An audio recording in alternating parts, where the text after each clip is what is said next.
Welcome to today's episode of Buildings Hub Live, where we spotlight the changemakers and technologies leading the charge to electrify our built environment. On our podcast, we tackle the multifaceted issues facing building electrification, from space heating to water heaters, to electric cooking and beyond. On today's episode, we'll speak with two experts working on the ground to support building decarbonization and electrification across the Midwest. For this conversation, we'll sit down with Dr. Missy Stultz from the City of Ann Arbor's Office of Sustainability and Innovations, and Molly Graham from the Midwest Energy Efficiency Alliance. We'll discuss the opportunities and obstacles to scaling building decarbonization in the Midwest and the policy developments and market trends occurring across the region. Here's your host, Atlas Public Policy Analyst, Zach Strauss. Good afternoon, everybody, and welcome to the 9th episode of Buildings Hub Live. My name is Zach Strauss, Policy Analyst at Atlas Public Policy, and I have the pleasure of being your host today. For today's episode, we'll sit down to discuss the state of building decarbonization across the Midwest. Did you know that in 2020, only 20% of households in the Midwest use electricity for primary space heating, and that it was the U.S. region most dependent on both piped gas and propane for home heating? But what opportunities exist to decarbonize and electrify the Midwest and generate efficiency gains across the region? What states are leading the charge to electrify the built environment, and what might we expect from lawmakers going forward? Stay tuned today with us to learn more. But before we jump into our conversation today, a quick note on Buildings Hub.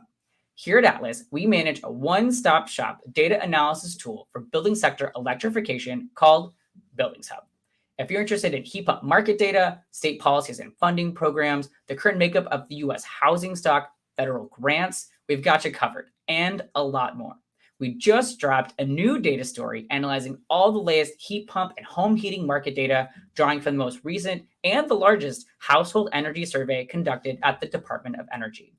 Register for our portal and check out that article and all of our data features today. We'd love to have you join our electrification community.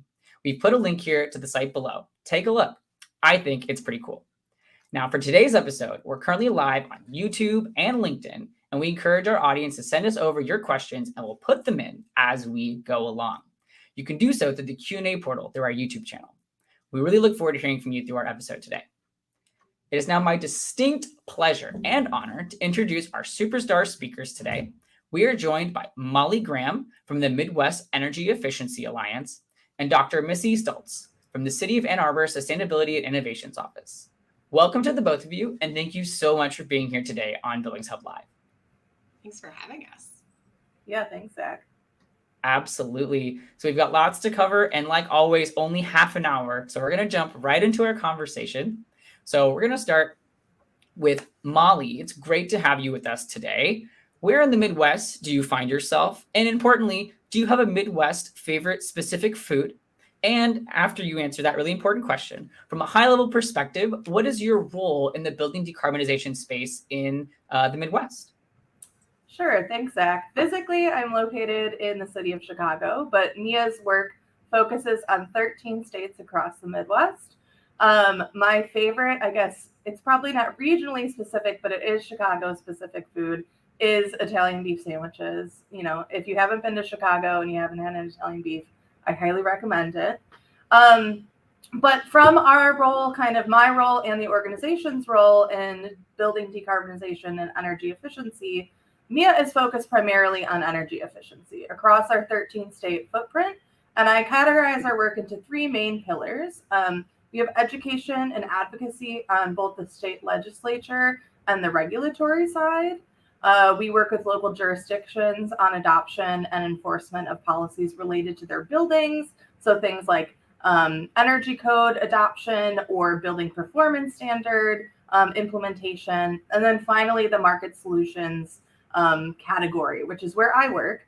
And we do some program administration. We develop pilots. We facilitate stakeholder working groups, all to help spur market transformation in the Midwest. We are a membership-based organization, so a lot of our role is focused on convening different stakeholders for collaboration and information sharing, identifying trends and best practices and disseminating that information and providing technical assistance. So we wear a lot of different hats, but it's primarily focused on building energy efficiency. Excellent. Thank you so much for that excellent introduction. Over to Missy. Where are you located? What's your favorite regional food? And what are you up to in building decarbonization in the Midwest? Love these questions. Well, hi, everybody, coming to you live from the glorious city of Ann Arbor, Michigan, where I get to work on sustainability and equity work every single day. The cuisine that I need to highlight is beer. I mean, Michigan beer is delicious. Are we talking about Bell's or Shorts or Earthen Ales or Grizzly Peak or Holmes? I don't know. It's all so good. How can you go wrong? And also a reason to address the climate crisis, because we can't impact those hops and those grains. And we're starting to see those impacts. In terms of building decarbonization, the answer is you name it, we've got to be working on it. So here in Ann Arbor, we're working on certainly energy efficiency. We're working to train contractors. We have the workforce needed to support building electrification and on-site renewable energy generation, as well as the efficiency work. We're working with our trades to help bring more people into good paying skilled jobs. We are working with the solar installers. We're providing incentives. You name it, we've got to do it. And it's an adventure every day. Yeah, I'm excited to dig into that role and sort of what Ann Arbor's doing to champion building electrification in the region and in the country. So we'll put a pin on that. We're going to come back to Molly. You work at MIA, or you mentioned the Midwest Energy Efficiency Alliance, and you really have that bird's eye view of the whole 13-state region for building decarbonization and energy efficiency. So can you tell our audience, what does the building stock look like in the Midwest in terms of its electrification and efficiency outcomes? And are there any defining factors like climate or politics or economics that might have impacted the region's electrification journey or trajectory? Well, you already hinted at a few, Zach, but I will say that in comparison to other areas of the country, the Midwest is a little bit unique. We have our own unique challenges that also presents, interesting opportunities to address decarbonization. We have 4 different climate zones that are spread across the Midwest. So that means that the building needs are a little bit different depending on where you're located in the Midwest. Compared to national averages, we have a pretty large prevalence of old buildings. Our building stock tends to be older, meaning that weatherization to improve the shell of the building, the envelope, is imperative before even considering any sort of electrification of existing heating. We have a large industrial base. Industrial energy use actually makes up for about 35% of our overall energy use in the Midwest. And industrial facilities are widely recognized as a hard to decarbonize sector, and also a utility customer class that is often left out of utility efficiency programs. Let's see what else. We've got pretty prevalent reliance on natural gas for space heating, unlike other areas of the country, like the Northeast, for example, where electrification of space heating has really taken off, but they're really just replacing kind of fuel oil and other delivered fuels. Historically, energy efficiency has been a bipartisan issue and has had bipartisan support. We can make progress regardless of the political makeup of a state, but we have seen, unfortunately, some recent changing political appetites for efficiency. We have states like Ohio that rolled back efficiency programs a few years ago. But on the flip side, we have states like Minnesota that are increasing their investment in efficiency. We have states that allow utilities to incentivize fuel switching and those that strictly prohibit it. So all of this is to say that solutions will not be one size fits all for the region, which is why it's important for us to work with local stakeholders to understand their needs and wants before trying to enact any sort of change. There's a lot of challenges, but that also allows for a lot of opportunity for innovative solutions, I'll say. Thank you. Yeah, it is definitely it's a varied region. It's, you have plains and, all sorts of different climates. So important to think about local solutions for oftentimes local problems. So let's go over to Missy. So as the Sustainability and Innovations Director for Ann Arbor, you are working diligently on the ground to advance local building decarb policy. So how has Ann Arbor positioned itself as a regional or national champion in this area? what highlight programs or policies or projects has the city established to advance its building decarb goals? And what are y'all doing to get it done? What are we all doing? I love this question, and it's sort of deer in headlights for me because I have to pick which thing that we're doing, and we're working on over 36 different initiatives actively at the moment. So that's what gets a little overwhelming. I would say everything Molly said is true, and yet, despite the fact that energy efficiency makes a lot of sense, it's like peas and carrots for us here that we host, and we have for many years hosted many events to get people excited about energy efficiency, and we get a trickle of folks. But we hold an event about renewable energy, and we get hundreds of folks to show up. We hold events on heat pumps, and we even get hundreds of people to show up. So we've had to learn about the integration of energy efficiency into other programs that are bringing people to the conversation and table, especially with the Inflation Reduction Act right now, really drawing attention and putting historic investments in building decarbonization. So we have to customize, to your point, and really understand how our constituents are coming to this information and how we can work with them to make the transformational investments that are necessary to fully decarbonize. So that's sort of general. In specific, some of the things we have going on locally, we have Michigan's first energy and water benchmarking and disclosure ordinance for commercial and multifamily houses. Right now, our city council is considering the last market segment, which is disclosure for single family homes.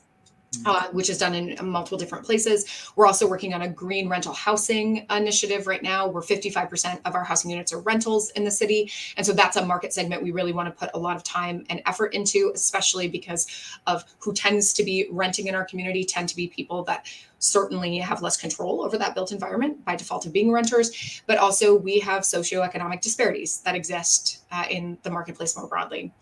We also are working on the state's first, I guess I should take that back. We're working with others in the state to figure out how we're going to launch a home energy advisor service, which is basically like a bat phone for anyone who might be old enough to know what that is, that you can call and you can get advice and services really customized to what your needs are, which could in fact include, I don't know where to start. We're hiring a home energy advisor at the city, someone who can go out and actually do home energy scores, which are DOE approved assessments, so that the entire marketplace can understand how their home is performing and what opportunities there are for improvement. In November, our residents became the 6th or 7th, a little questionable, community in America to vote to tax themselves to fund climate work for 20 years. So we're rolling out new rebates and incentives to stack with the Inflation Reduction Act incentives and rebates that exist, so we can go further deeper in the decarbonization work. We're working on skilled workforce. We're also looking at our heating franchise. I would say there's nothing natural about natural gas, total and complete misnomer. It is a fossil gas. It is methane. It is incredibly potent. It both from a public health impact perspective, also from a climate perspective. So we are looking at our heating franchise to understand what opportunities there are to transition to more sustainable sources of heating, because fossil gas is not that. And more and more. We run a bulk buy program for solar. We're working on a commercial solar program. We're working on building codes at the state level. And that's why this question is hard to answer. Absolutely. You're doing a whole lot of different things, taking all different approaches to, there's different avenues to decarbonizing buildings. There's so many different end uses and vectors, and you can stack renewables into that. But I feel like you might be bearing the lead. Ann Arbor has a really interesting goal for decarbonization in the city level. Do you mind telling our audience what that goal might be? Yeah, I might be bearing the lead. A20 is our community's climate plan, equity plan, framework goals, brand, and that is all wrapped around the goal of together, our community will achieve a just and equitable transition to community-wide carbon neutrality by 2030. Wow. Yeah, that's incredible. When I first heard that, I think my jaw dropped, because I think it's one of the most ambitious goals anywhere in the world. I think you mentioned, aside from places like Copenhagen, Denmark. So we're really looking forward to seeing you put in all that effort and, enact all of those projects and programs to make. I got to leave the podcast. I got work to do. No, I'm just kidding. Well, we're glad you're here with us to educate our audience on how you're going to achieve your goals. Now, speaking of goals, we also have to talk about the obstacles and challenges before us. So I want to go over to Molly. So could you tell our audience, what are those key challenges and obstacles to building decarbonization in the region? You mentioned a few of them in your first response. I'd love to see if you can dig a little bit deeper. And what do you think are the best opportunities to really overcome those issues? Yeah, as I mentioned before, age of the building stock, I think, is a really big one. We also know that in the Midwest specifically, current electricity generation mix still includes a lot of fossil fuels. So we need to ensure that building and grid decarbonization are happening at the same time. It's maybe not a challenge per se, but more of a consideration is obviously equity. We have communities in the Midwest that have really high energy burdens, which means that they are spending a disproportionate amount of their income on affording their energy bills. And so we need to ensure that we are prioritizing solutions that don't inadvertently increase energy bills. A challenge, I think, within that consideration is that for a lot of homes right now, with our current, generation mix and prevalence of natural gas for heating and building stock and all of these, factors, is electrifying heating may not result in any sort of cost saving for a lot of customers. And so we need to be very careful in who we are targeting with some of these early adopter, solutions, because we don't want to be raising costs, especially for low to moderate income individuals and those with high energy burdens. So we just need to be very careful, and I think how we're targeting the work that we're doing. There's a really big opportunity right now to work with communities that have historically been left behind, not only to design the solutions we need to meet our climate goals, but also to implement them. We're seeing more and more community-led and community-driven projects and focus, especially as money is coming out of the federal government. They are directly funding communities to do a lot of this work. So I'm hopeful that will help ensure that our initiatives are successful, because communities have buy-in from the very beginning. They're a part of the solution. And so I think that has historically not happened, and that's a shift in the right direction. Thank you very much. So as a follow-up question to Missy in that same regard, what might those challenges look like on a more local level in Ann Arbor or in Michigan more generally? And what roadblocks are y'all facing in your work, and how have you thought you can surmount them? Yeah, I think I would first start by saying that there are inordinate amounts of challenges. And the most fundamental one is that we live in an extractive system, right? That we extract from people, we extract from our planet, we extract from each other. Our relationships are often extractive based. And so there are lots of solutions that we think about, but fundamentally there's the ones that I spend most of my time with are systems change, not individual behavior change. Despite all of my best interests, me and my partner working to be carbon neutral is not going to fight. Like, we're not going to solve the climate crisis by ourselves, right? So we've got to figure out how we change that system. And I think Molly talked a lot about it, the system, how we generate our power. For us here in Ann Arbor and in Michigan broadly, our service territory has the highest electric rates in the Midwest. So we're talking about electrification, we're talking about energy burden, right? We have disparities there. So we're working on that system. We're looking at performance-based rate making. We're looking on deep efficiency. We're thinking about alternative ways to generate power. We also have a really old and not very great electric grid. So the grid can't even handle the amount of electrification that's happening naturally through EV adoption, let alone what we need to incentivize for decarbonization.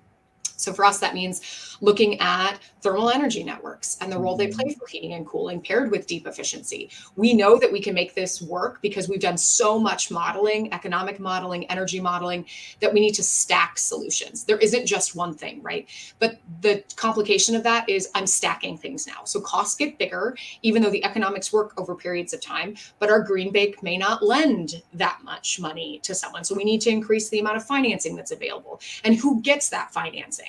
So how do you take the risk out of the market? Because we know the market isn't actually helping low income households and even the working poor make these transitions. So we've got to correct at so many different levels within the system. And that's both the exciting part, I think, of the work, is seeing what could be a barrier as a strategic opportunity, right? That sort of pivot, and then working all those different systems.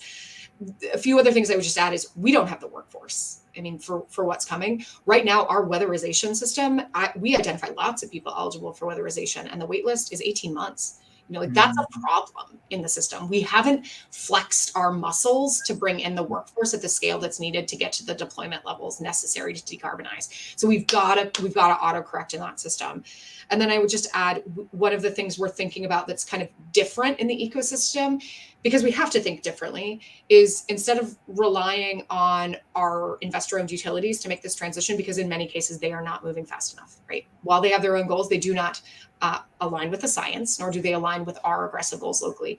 We're actually exploring creating a supplemental energy utility. So I don't want to take over necessarily the infrastructure that's outside, because that infrastructure isn't working. It's not working today, and it's certainly not going to work for the decarbonized future we need.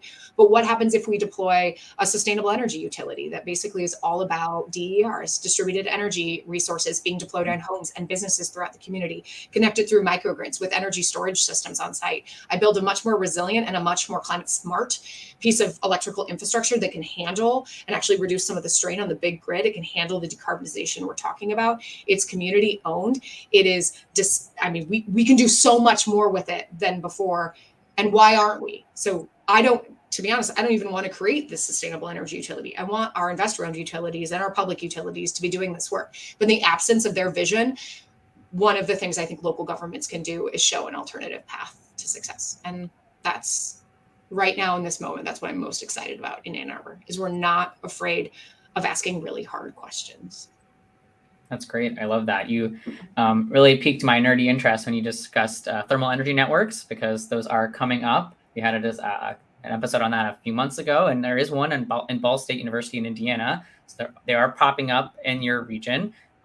More advanced technologies for deep geothermal are also happening across the country. So in cold climates. So things to look forward to. And we mentioned contractor training. There is a lot of federal money coming out the door for contractor training. So hopefully states across your region will take advantage of it and be able to train more and more people.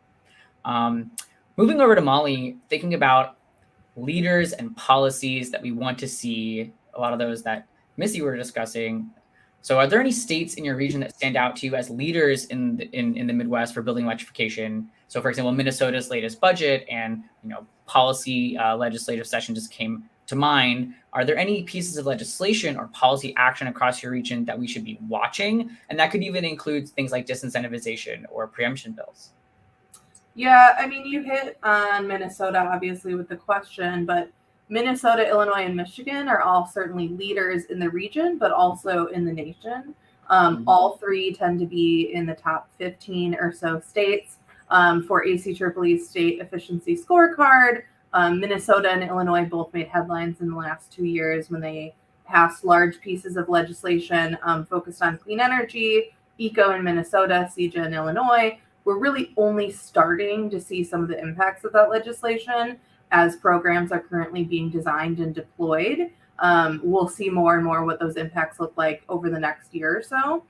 Ohio is a state to watch right now. In 2019, House Bill 6 eliminated their energy efficiency portfolio standard, which effectively rolled back their utility energy efficiency programs.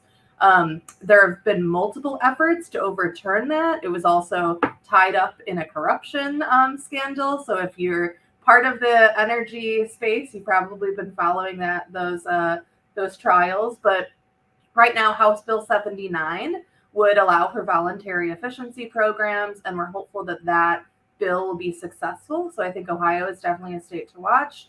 I just want to also harp on what Missy was talking about earlier. The people problem that we have right now with not having the workforce to support our goals is incredibly important. And so I think more and more states are looking to design maybe not policy solutions, but program solutions that focus on the people aspect of clean energy. And I'll say that we've got some really progressive utilities in the Midwest that are focused on market development initiatives to really build up that workforce, which is just as important as some of the policy directives. Thank you very much. Yeah, that was HB 6 was some hot tea. I followed that for a long time.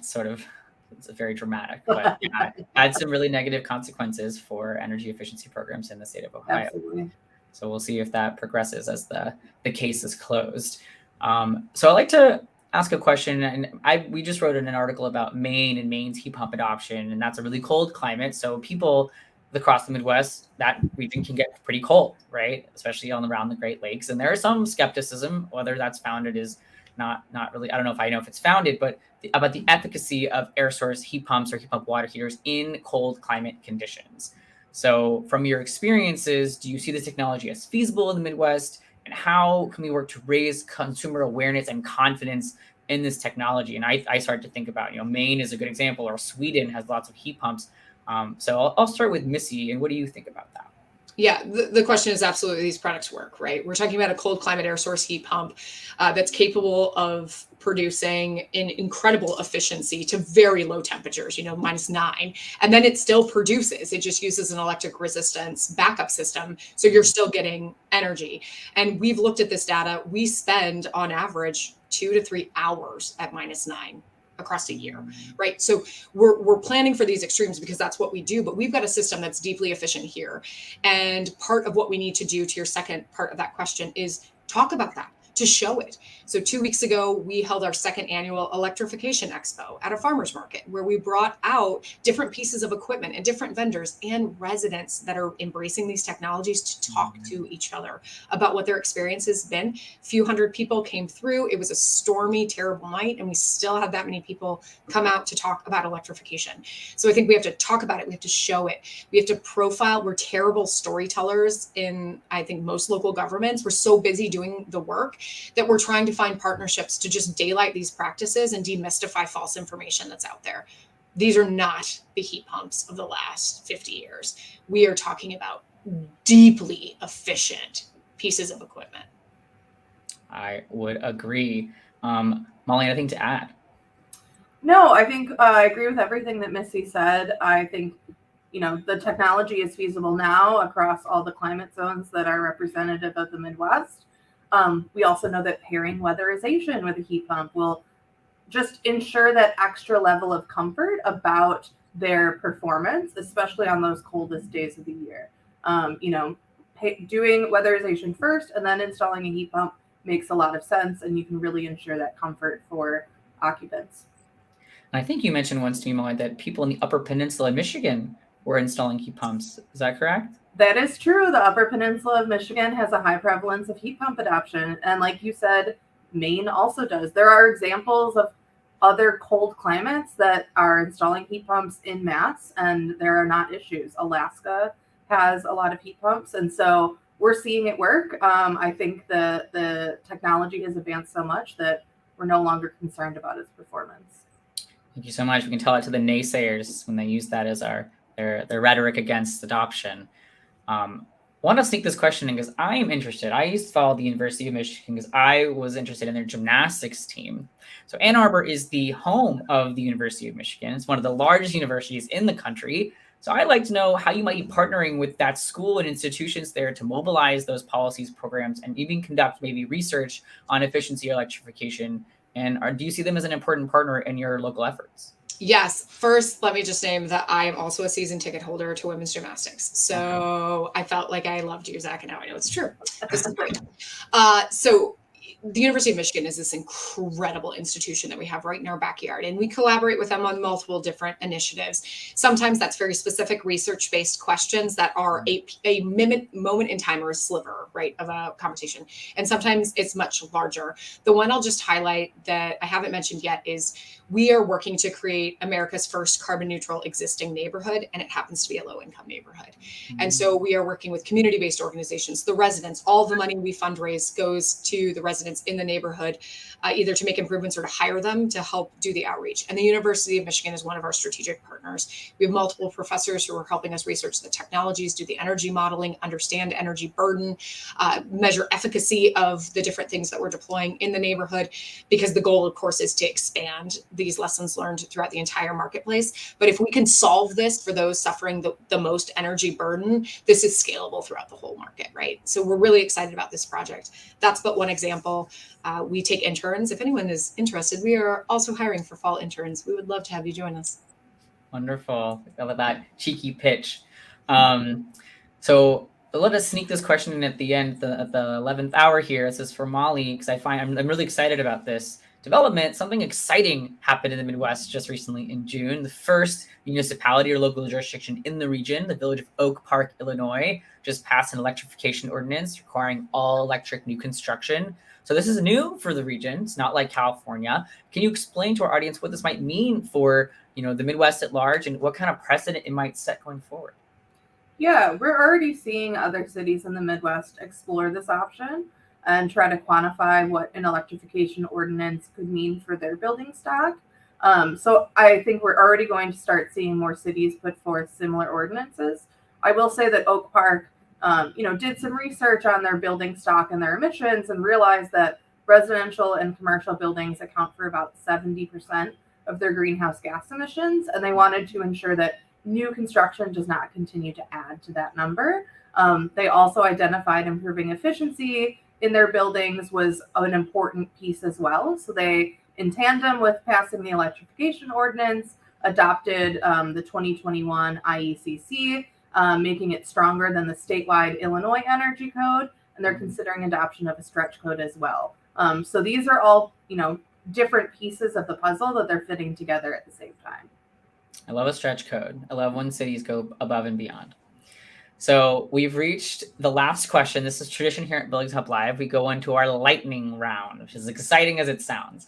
So in 1 or 2 minutes, can you relay what you expect to see, what you hope to see in the Midwest or in your city of Ann Arbor in terms of building electrification progress in the next 5 or 10 years? What do you expect will happen, and what are your hopes for the future?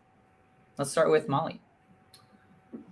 I'm hoping that we're going to see a large increase of consumer awareness. I think the population probably doesn't know what a heat pump is or why they might want one. But I think in the next 10 years, we'll see consumers starting to demand more efficient heating and cooling equipment. I hope that we see cooling needs being met by heat pumps, meaning we're no longer installing central air conditioners. We're already seeing Energy Star transition away from central air conditioners. So I think that trend will continue. And I really hope that we will see some breakthroughs in technology that enables weatherization to happen with less disruption to occupants and reduces costs. Getting weatherization, which includes, air sealing and insulation, both pieces are equally important, to be widely accessible to all building types will be critical in meeting our decarbonization goals. Absolutely. That consumer awareness part I think about all the time is I have friends who just bought houses thinking about why didn't you install this? And they don't even know that it's an option. They don't even know what they might be. Right. So yes, huge gap. Over to you, Missy. I love this question. So underprepared for it. So let's start with in Ann Arbor, we will have 100% renewable energy powering our entire community within 5 years. I'm not exactly sure the vehicle, but that will be done. We will have a trained workforce and a pipeline of really skilled folks coming up to help us actually deploy the technologies we need to. We'll have a quarter of our market on a pathway to full decarbonization. They'll have strategies in hand and they'll be working through implementation of it. We'll have dollars flowing to people by stacking IRA and local incentives, making this much more accessible to the entire marketplace, especially low income and people of color. And what else will we do? We'll have the first carbon neutral negative neighborhood in America. It'll be done, and we'll be working on the 2nd, 3rd, 4th, and 5th. That's incredible. I actually would love to learn more about this neighborhood because I know there's one in Austin called Whisper Valley that's geothermal solar, all totally geothermal solar neighborhood. So I'm curious how they compare. It's an existing neighborhood, right? That's what we're not a new build. We're taking an existing neighborhood. Yeah. Understood. That's much more complicated. That's very interesting. Yeah, Thank you for sharing that. Just kidding. Yeah. Well, folks, unfortunately, that's all the time we've had today on Buildings Hub Live. I want to say thank you so much to both of our speakers for joining us, providing their expertise, insights, and their good humor, and to everyone in the live audience who participated in our discussion today. If you want to watch this episode again or share with your friends or your colleagues, you can find it on the Atlas YouTube page, as well as on Spotify, Apple Podcasts, and Google Podcasts. We encourage you to check out our Buildings Hub platform and join our electrification community today. So make sure to check out our latest data article on all things heat pumps, including those heat pumps in the Midwest, and mark your calendars on September 19th for our next episode of Buildings Hub Live, where we'll discuss that really important topic we talked about today, workforce development in contractor training in building electrification. So we hope to catch y'all on the next episode in September. Have a great week, and we'll see you next time. Thanks so much. We hope you enjoyed this episode of Buildings Hub Live. You can listen to this episode and all other installments in our podcast on the Atlas YouTube channel, as well as on Spotify, Apple Podcasts, and Google Podcasts. And mark your calendars for our next episode on September 19th, where we'll focus on workforce development and contractor training in building decarbonization. For more context, check out our data, articles, and dashboards on Buildings Hub at atlasbuildingshub.com. Thanks for joining, and catch you next time.